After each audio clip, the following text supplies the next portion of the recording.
This video will give an overview of how to use FileZilla to connect to a HPC cluster and how to use that to transfer your data.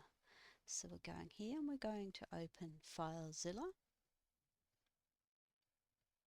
Okay, so we have this window here, and on the left hand side I can see this is where I currently am, so that's the desktop.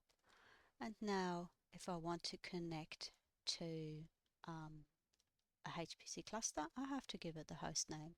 And if I just gonna quickly hover over here again, it actually gives you some instructions of what to prefix the host with to get a particular protocol.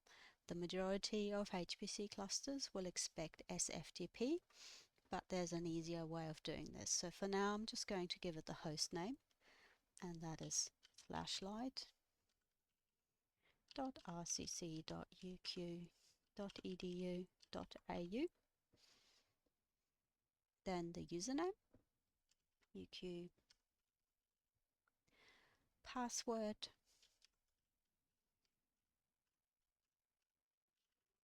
that's my password. If I now hover over here, it basically says the port, and so the default port is 21, which relates to FTP. However, we need to use sftp. So if I leave the port empty and then click connect, it's not going to work. So you have to enter port 22 to enable sftp.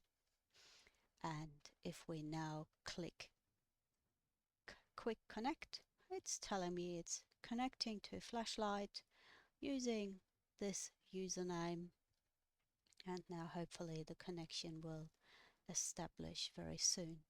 We also see now that the port has disappeared, and now Flashlight has been prefixed with sftp to signify the secure connection. I've now connected, and so this is my home directory. So I'm in home and then my username, and I should see all my files and directories in here.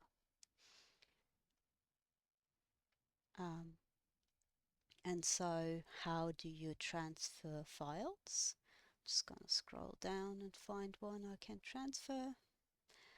I want to transfer test.script to my documents folder on my desktop, and you basically do that. You click on it, you drag it across to where you want it, let get hold, and then this should transfer the file to my desktop. And here it is, basically. Now I've copied the test script file over to my desktop.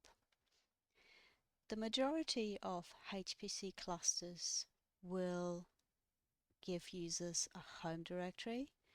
However, they'll often give you a directory from where you do your calculations. So most of your file transfer will happen there.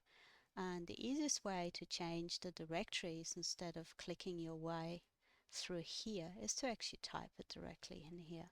So I'm going to change into my Scratch directory, and so I can type it in directly, Scratch, and on Flashlight it's in user and then my username, and if I then press enter, I'm now in my Scratch directory, which has different files in it. The nice thing is, once you've done that in one of your FileZilla sessions, you've got your Scratch directory here, so Scratch user and then your username. You can change back to your home directory by just clicking on here, and I'm back to the Scratch directory by clicking on here. So this is rather nice and gives you an easy way of switching between your different directories on a cluster, for example. And here you just change in the same way on your local machine. So this is how you use FileZilla to log into a HPC cluster facility and use that to transfer files between the cluster and your local desktop.